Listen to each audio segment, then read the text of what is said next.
예수님 공생애를 한번 조금 더듬어 보십시오. 우리가 일반적으로 많이 알고 있는 그런 일들이 있었습니다. 약간 특색 있는 거는 예수님을 개인적으로 찾아온 사람들이 몇몇 있었다는 겁니다. 제자들하고 늘 같이 생활하는데 그 이외의 사람 중에서 개인적으로 예수를 찾아온 사람들이 몇몇 있습니다.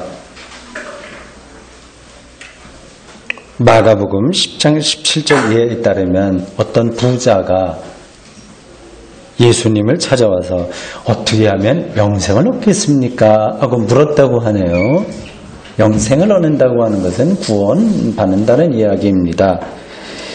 재산을 다 팔아서 가난한 자에게 나눠주고 그리고 나를 따르라고 하는 말씀을 듣고 이 부자는 실망해서 돌아갔다는 겁니다. 예수를 개인적으로 찾아왔다가 간 사람입니다. 요한복음 3장 1절 이하에는 그 유명한 니고데모 이야기가 나옵니다. 그도 예수를 한밤중에 찾아왔다고 합니다. 거듭나야 된다는 말을 듣고 그게 무슨 뜻인지 알아듣지 못했다고 합니다. 예수님을 개인적으로 찾아온 사람들은 영적인 진정성이 있었습니다. 이 세상살이에서 어떤 것이 정말 구원에 가까운 것이냐 하는 것에 대한 그 궁금증을 갖고 있는 사람들이었습니다. 오늘 설교 본문인 요한복음 12장 20절에서 33절에도 예수님을 찾아온 사람들이 나옵니다. 여기서 개인은 아니고 몇 사람이라고 합니다. 헬라 사람들이 찾아왔다고 합니다. 그들이 예수님의 제자에게 가서 당신 선생 한번 만나겠다 이렇게 좀 개인적으로 부탁을 한 것 같습니다. 그래서 그 제자들이 예수님에게 와서 이제 그렇게 얘기를 한 거죠. 헬라 사람 몇 사람이 와서 당신을 만나고 싶어 하는데 드릴까요? 말까요? 이렇게 예수님에게 말하지 않았겠습니까? 안드레와 빌립이 그런 말을 전했다고 합니다. 그 이야기를 듣고 예수님께서 몇몇 말씀을 제자들에게 하시는데 앞부분에서는 제자들에게 말을 한 거고 뒷부분에 가면 기도하는 내용이 나오는데 일종의 선문답 같은 이야기입니다. 만나겠다든지 어떻게 하겠다든지 뭐 이런 얘기 없이 다짜고짜로 이상한 이야기를 반복해서 하십니다. 23절은 다음과 같습니다. 인자가 영광을 얻을 때가 왔도다. 이 종교적인 언어라서 우리가 확 와닿지는 않습니다. 영광을 얻을 때가 왔다는 말은 죽을 때가 됐다는 이야기입니다. 죽는 거하고 영광을 얻는 거하고 어떻게 연결이 되긴 않죠. 그러나 예수 사건에서는 그게 연결이 돼요. 오늘 설교 마지막 구절, 본문의 마지막 구절에서 그 나온 이야기들과 사건을 다 요약해서 말하기를 이렇게 정리합니다. 이렇게 말씀하시면 자기가 어떠한 죽음으로 죽을 것을 보이심이라라.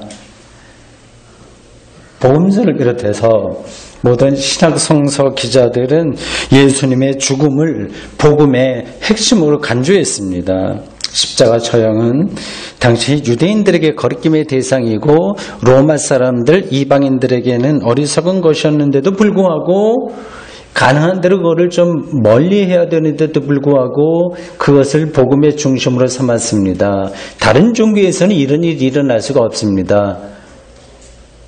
근데 기독교의 특징이에요. 십자가에 달린 이를 하나님의 아들로 믿는다고 하는 것은 지금 우리에게는 그것이 당연한 것처럼 들리겠지만은 그 당시에는 그 어느 누구에게도 설득력 없는 이야기였습니다. 제자들은 초기 기독교인들은 왜 예수님이 십자가 죽음을 숨기지 않을 뿐만 아니라 오히려 거기에 매달리는 듯한 태도를 취한 것일까요? 궁금하지 않으십니까? 예수님의 십자가의 죽음은 좀 신학적으로 표현한다면 한편으로는 하나님의 죽음이고 저 초월자, 초능력자의 죽음이고 더 이상 그런 하나님이 아니고 다른 한편으로 사람의 죽음입니다. 예수님은 하나님이고 인간이니까요. 오늘 설교는 다음 주까지 이어집니다. 다음 주가 속편이라고 할 수 있겠네요. 지금 사순절이라서 예수님의 십자가에 대한 이야기를 합니다. 보통 때도 제가 십자가와 부활을 많이 하지만 이번 사순절 기간에는 조금 더 그렇습니다. 우리 모두는 죽습니다. 그게 우리의 운명입니다. 죽음 앞에서는 모두가 공평합니다. 천만다행이에요. 유식하거나 점잖거나 의인이거나 이런 사람들은 편안하게 죽고 그렇지 않은 사람들은 불행하게 죽는 게 아니라 다 똑같습니다. 우리의 마지막 숙명이 죽음이라고 한다면 죽음 문제를 해결하지 않으면 인생은 무의미에 떨어집니다. 아무리 화려하게 우리가 산다고 하더라도 그것이 해결되지 않으면 아무것도 아닙니다. 우리가 붙들었던 모든 것들은 다 죽음으로 끝나기 때문입니다.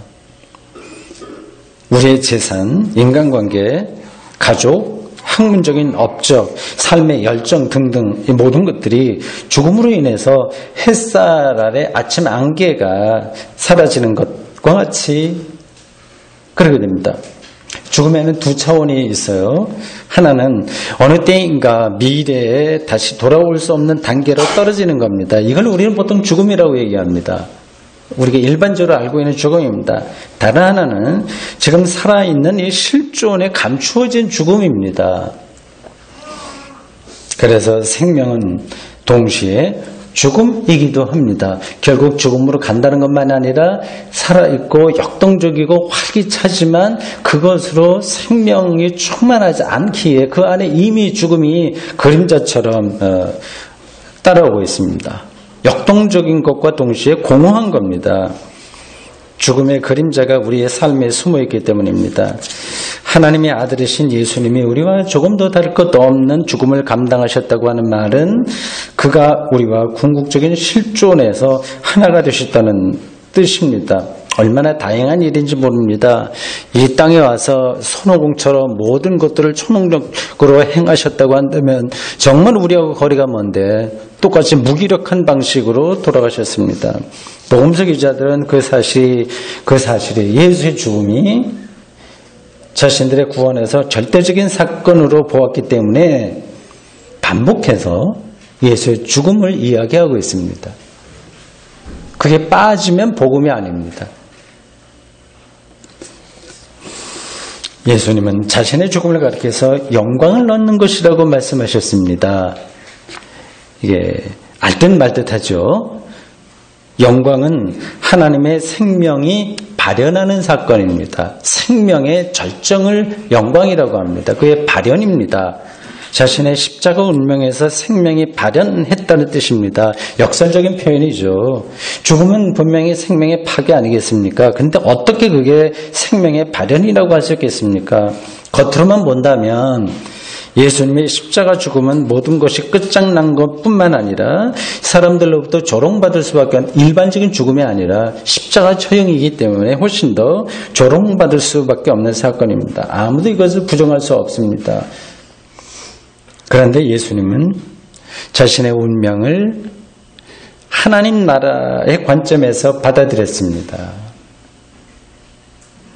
이게 대수롭지 않은 것처럼 여러분들에게 들릴지 모르지만 결정적인 사건입니다. 하나님의 창조와 종말론적인 생명 완성에 자신의 운명을 걸었습니다. 그래서 십자가의 운명도 받아들일 수 있었습니다. 하나님은 그를 죽은 자들 가운데서 살리셨습니다. 예수님을 질적으로 새로운 생명으로 변화시켰다고 하는 뜻입니다. 기독교의 기초적인 교리인데 이 사람들은 우리를 다 포함해서 기독교인들이 여전히 마찬가지로 세상의 생명 원리에 너무 익숙해져서 하나님의 생명에 관심이 없습니다. 얘는 속된 편으로 하자면 잘 먹고 잘 살아야 한다고 하는 고정관념이 너무 강합니다. 그게 왜 착각인지는 여러분들이 잘 알 겁니다. 우리가 잘 먹고 잘 살기 위해서 이룬 것들은 정말 보잘것없는 겁니다. 일단 그걸 뚫어보셔야 됩니다. 사람들의 행복한 조건으로 열거하고 있는 것들이 산더미처럼 많아도 한순간에 다 사라집니다. 아무리 부둥켜 안고 있어도 다 그렇습니다. 그래서 우리가 평소에 죽음이나 혹은 그와 유사한 것들, 병드는 거나 노화되는 거나 그리고 고독해지는 것이라든지 이런 거로부터 벗어나려고 많은 노력을 하지만 안간힘을 쓰고 있지만 그걸 붙든다고 해서 생명을 얻지 못한다고 하는 것은 분명합니다. 붙들면 붙들수록 생명으로부터 멀어집니다. 예수님은 하나님만이 생명을 주신다는 사실을 뚫어보았습니다. 그러니까 하나님의 생명은 사람들의 생산해 낼 수 있는 게 아니라 오직 은총으로 주어질 뿐이라고 하는 사실입니다. 엄청난 이야기죠. 예수님은 그것을 하나의 비유로 말씀하셨습니다. 24절입니다. 우리가 잘 알고 있는 일반 교회 다니지 않은 사람들도 하나의 경구로 사용하고 있는 구절입니다. 내가 진실로 진실로 너에게 이르노니, 진실로라고 하는 건 아멘, 아멘, 아멘 그렇게 헬라어로 되어 있습니다. 내가 아멘, 아멘 너에게 이르노니 하늘의 밀이 땅에 떨어져 죽지 아니하면 하늘 그대로 있고 죽으면 많은 열매를 맺느니라. 이와 비슷한 경우는 아니면 기독교만이 아니라 다른 종교, 특별히 자연 종교에 많이 있을 겁니다. 여기 밀이 떨어져서 쏟고 생산하고 자연의 어떤 메커니즘, 리듬 이런 것들을 절대화하는 겁니다. 생명의 토대가 죽음이라고 하는 뜻입니다. 요즘 씨를 심는 계절이 왔죠. 여기 텃밭 가지고 계신 분도 있고 집 정원도 가지고 계신 분이 계신데 씨 뿌리셨어요? 뿌릴 때가 됐습니다. 텃밭에 이제 모종도 심을 때가 됐습니다. 저도 다음 주간에 해바라기 씨를 심을 생각입니다.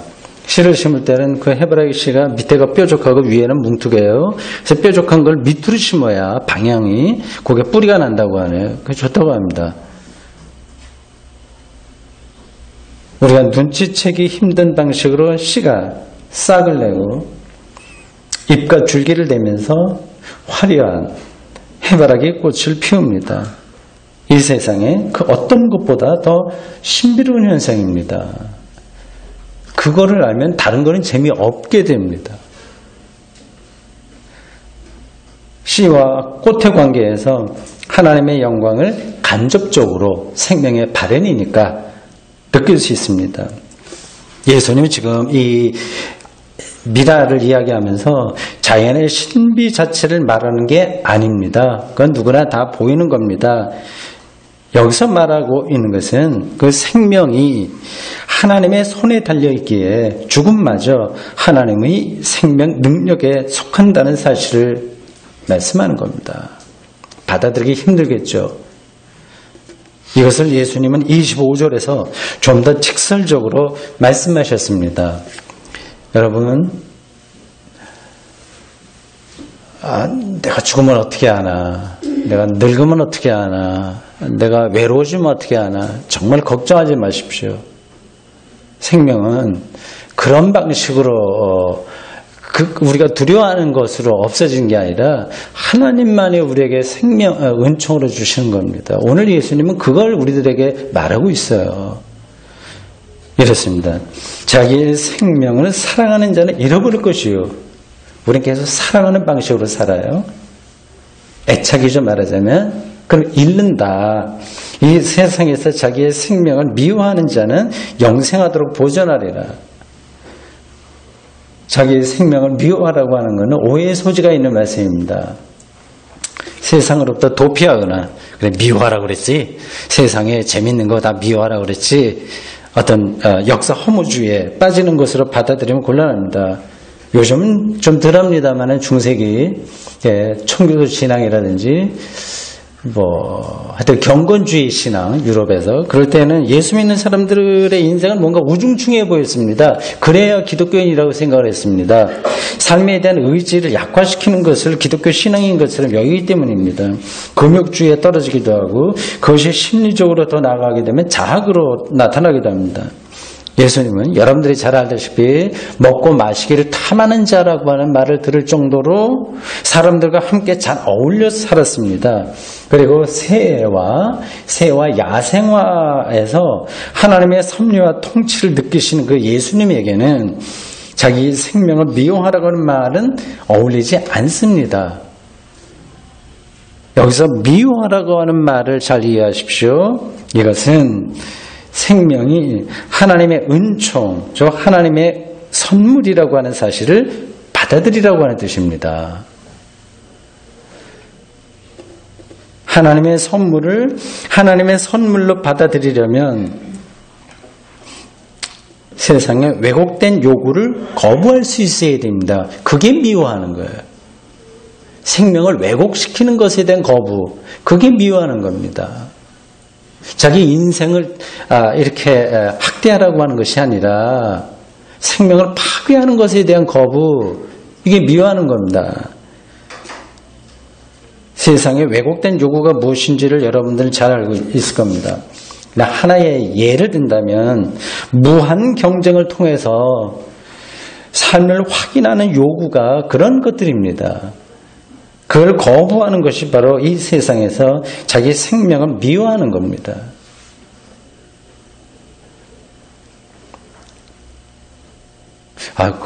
그렇게 살면 힘들더라. 그래 적당하게 타협을 하고 완벽하게 우리가 이렇게 살기는 힘들겠지만 어쨌든 타협하고 대세를 따를 수밖에 없다. 그럼 제가 이해를 하긴 합니다. 그래서 거기서 좀 소외되는 것을 굉장히 우리가 두려워하고 있습니다. 두려워하지 말아보십시오. 한번 해보십시오. 어떻게 되는지. 이것을 일상적인 말로 바꾸면, 자기를 미워하라고 하는 말을, 생명을 미워하라고 하는 말, 일상적인 걸로 바꾸면 세상 일들로 인해서 걱정하지 않는 삶의 태도입니다. 걱정을 머리에 이고 사는 경우가 상당히 많죠. 걱정하지 않겠다고 마음먹지만 그 마음먹은 대로 잘 되지도 않습니다. 실제로 걱정거리가 있는 경우는 좀 어쩔 수 없긴 합니다. 절대적인 빈곤에 떨어져 있거나 지병으로 매 순간에 힘들거나 폭력적인 남편과 살거나, 폭력적인 아내는 없겠죠. 폭력적인 남편과 살아야 하는 경우에는 걱정하지 않을 수가 없습니다. 매 순간에 생존이 힘드니까요. 그런 문제들은 자기 노력을 해야 되고, 서로 힘을 합하고 사회복지나 제도 이런 걸로 우리가 투쟁하면서 해결해야 됩니다. 그러나 대부분의 걱정은 걱정하지 않아도 될 만한 것들이라고 하는 것을 여러분들은 잘 아실 겁니다. 아주 사소한 것들로 우리는 걱정에 휩싸여 사합니다. 인간관계도 그런 거예요. 주변 사람들로 인해서 스트레스를 받는 경우가 겁니다. 온갖 걱정으로 인해서 생명을 모조리 우리는 소진시키고 있어요. 그것을 오늘 본문이 표현하는 방식으로 말하면 자기를 사랑하는 태도입니다. 그렇게 되면 결국 생명을 잃어버립니다. 당신이 이야기하는 게 아니라 성경이 이야기하는 생명을 얻는다, 또 잃는다. 그런 것들이 뭔지 손에 좀 어느 느낌은 오지만 손에 확 잡히지 않는다, 이렇게 생각하는 분들도 있을 겁니다. 인생에서 대박 나는 것이야말로 최선의 삶이라는 생각에 묶여있는 현대인들은 성경이 말하는 그 생명이 마음에 와 닿지 않을 겁니다. 예를 들어서 이렇습니다. 호텔에서 20만 원짜리 식사를 하는데 별로 재미없는 사람과 하게 되는 경우가 있겠죠. 마지못해서 간다거나 그런 경우하고, 우리 교회 집사님 식당 하시는 분이 계신데 그분의 백반이 7,000원인가 하죠. 그 7,000원짜리 가장 간단한 그 백반을 자기가 좋아하는 사람 혹은 존경하는 사람, 좀 같이 있고 싶어하는 사람과 같이 먹는 경우가 있다고 합시다. 어느 쪽이 더 행복할지는 당연하죠. 그런데 우리가 끊임없이 20만 원짜리 식사에 매달리는 이유는 자기가 정말 사랑하거나 존경하는 사람, 그리고 함께 하고 싶은 사람이 없기 때문입니다. 함께 하고 싶은 사람이 없으니까 이왕이면 비싼 식사라도 먹고 싶은 겁니다. 우리 인생살이가 그런 식으로 돌아간다는 겁니다. 약간 걸 바꿔서 말하면, 조금 돌려서 얘기한다면, 배가 고픈 사람, 그 사람 7,000원짜리 백반을 대할 때, 배가 고픈 상태에서 7,000원짜리 백반을 대하는 경우하고, 소화 불량에 걸린 사람이 20만원짜리 식사를 대할 때를 비교하면 됩니다. 함께 있고 싶은 사람이 있거나, 배가 고픈 사람은 영혼이 풍요로운 것이고요. 그런 대상이 없는 사람은 영혼이 궁핍한 겁니다. 영혼이 궁핍하면 다른 것으로 자신의 내면을 채우기 위해서 허겁지겁 살게 됩니다. 이런 삶에 익숙해지면 과대망상에 떨어지거나 과민한 염려와 걱정에 빠집니다. 당연히 생명을 잃는 겁니다.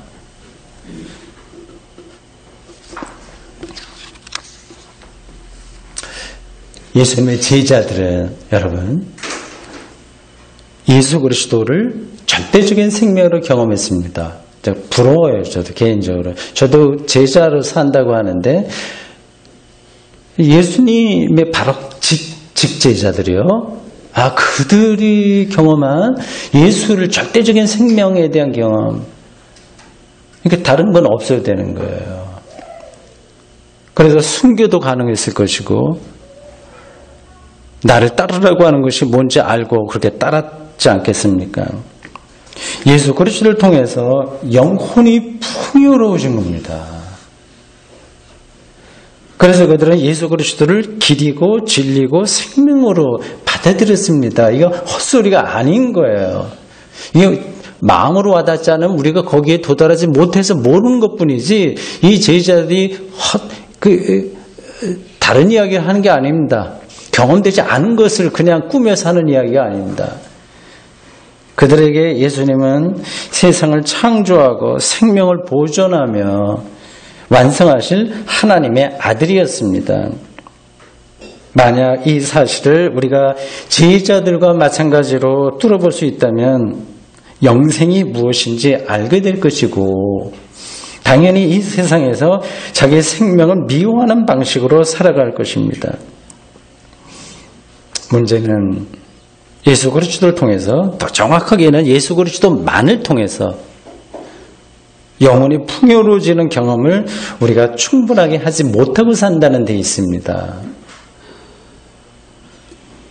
예수 사건은 단지 세례받기 위한 교리로 남거나 상투성에 떨어지고 자신이 달성해야 될 삶의 목표가 자기 영혼을 가득 채웠기 때문에 반복해서 자기 생명을 살아가는 방식으로 우리는 살아가고 있습니다. 그게 인생이려니 하고 삽니다. 다 그렇게 살고 있으니까 그게 맞나 보네 이렇게 우리가 살고 있는 겁니다. 그런 삶은 일종의 나르시시즘, 즉 자기애입니다. 자기애에 깊이 떨어질수록 생명을 잃게 됩니다. 생명을 잃는다고 하는 것이 오늘 현대에 무엇인지를 알아채지 못할 정도로 지금 물질 숭배적이고 유아론적인 자기만 있는 거예요. 그리고 다른 거는 그냥 어떤 투사의 방식으로 세계를 이해하는 철학이 말하는 용어입니다. 그러한 유아론적인 21세기의 시대정신이 우리를 압도하고 있습니다. 정신없이 우리가 그 안에 빠져 있습니다. 여러분들 그렇게 생각되지 않으시는지요? 저는 늘 저를 포함해서 그렇게 생각이 됩니다. 이런 삶으로부터의 해방은 예수 그리스도에게 가까이 가는 겁니다. 여러분들이 예수 그리스도를 정말 좋아하고 사랑하고 함께 있고 싶어하는 대상으로 경험하도록 돕는 일이 설교자의 몫입니다. 오늘도 저는 예수의 영광과 영원한 생명이라고 하는 제목으로 예수님이 영적으로 생명의 심층에서 얼마나 매력적인 분인지를 그래서 그와 함께 있으면 부족할 게 전혀 없는 영적인 상태에 이른다는 사실을 설명하고 있습니다. 얼마나 전달되는지는 모르겠습니다. 예수님은 앞에서 말씀드린 대로 헬라인들이 자기를 찾아 만나러 왔다는 말을 제자들로부터 전해 듣고 자신의 운명에서 결정적인 순간이 온 것으로 생각했습니다. 그 순간이 영광에 이르는 순간입니다. 세상에서 자기의 생명을 미워함으로써 영생을 얻는 순간입니다. 그렇지만 예수님에게도 인간으로서 현실에서 겪어야 될 십자가의 죽음은 두려운 일입니다. 두 가지 점에서 그렇습니다. 하나는 십자가 처형으로 인한 육체적 고통입니다. 실제적인 죽음에 대한 고통입니다. 불행과 재난은 우리를 극심한 고통에 떨어지기 하기 때문에 예수님도 그런 고통을 두려워하는 건 당연합니다. 다른 하나는 하나님으로부터 자신이 버림받을지 모른다는 것에 대한 두려움입니다. 당시 사람들은 십자가 처형을 그렇게 받아들였습니다. 하나님으로 버림받은 사람들, 예수님도 그것에 대한 두려움이 있었습니다. 오늘 설교 보면 요한복음 12장 27절에서 자신의 마음이 괴롭다고 토로하면서 다음과 같이 예수님 기도드렸습니다. 저의 마음에도 절실하게 와닿네요. 이렇습니다. 아버지여, 나를 구원해달라고 예수님이 그런 말씀하십니다. 참 놀라운 구절이죠. 하나님의 아들이 뭐 나를 구원해달라고 말했을까? 이런 영적인 그 나락에 떨어져 있었습니다. 나를 구원하여 이때를 면하게 하여 주옵소서. 그러나 내가 이를 위하여 이때에 왔나이다. 예수님은 누구나 다 지나가기를 바라는 그러한 재난, 죽음을 결국에는 그대로 받아들였습니다. 30대 초반의 나이로 십자가에 처형당했습니다. 다른 건 접어 두고라도 그가 그렇게 죽었으니 그래서 하나님의 영광을 드러내기 때문에 저 역시 어떤 재난이라도 받아들일 수 있는 용기를 그분 덕분으로 얻게 되었습니다. 용케 무병장수하여 천수를 누렸다고 해도 끔찍한 죽음은 아무도 피할 수 없기 때문에 결국 모든 인간은 십자가 처형이라는 예수의 운명에 똑같이 떨어집니다. 여러분과 마찬가지로 저도 그걸 각오하고 있습니다. 각오하고 삽니다. 다만 2000년 전에 일어났던 예수 사건이 오늘 제가 그런 운명을 버텨낼 수 있는 원천적인 힘이 되었습니다. 이런 점에서 저는 예수님을 하나님의 아들로 믿습니다. 사랑하는 성도 여러분, 예수님은 어떻게 자신의 운명을 이런 방식으로 받아들일 수 있었을까요? 그래서 그를 믿는 우리가 이 세상에서 전혀 새로운 방식으로, 그렇습니다. 전혀 새로운 방식으로 이 세상에서 자기의 생명을 미워하는 방식으로 살아갈 수 있게 된 것일까요? 자신의 생명을 자신의 것으로 보는 게 아니라 앞에서 드린 대답에 있습니다. 하나님의 은총으로 선물로 받았다고 하는 것이 그 대답입니다. 그래서 그는 하나님 나라가 가까이 이르렀다고 반복해서 외쳤습니다. 그렇습니다. 우리는 한 방울의 물방울처럼 이 세상에 아주 순간 잠시 삽니다. 물방울처럼. 그 물방울이 모여서 강물이 되고 바다를 이루는 것처럼 우리는 하나님의 생명이라고 하는 바다로 흘러들어갑니다. 예수 그리스도의 운명과 하나됨으로써 이 사실을 받아들이는 사람은 영원한 생명을 얻을 것입니다. 아멘.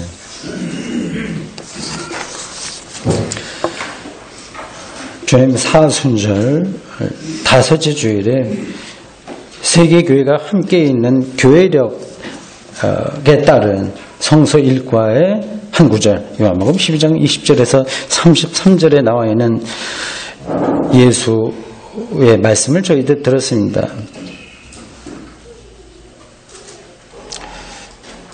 예수의 죽음이 바로 예수의 영광이며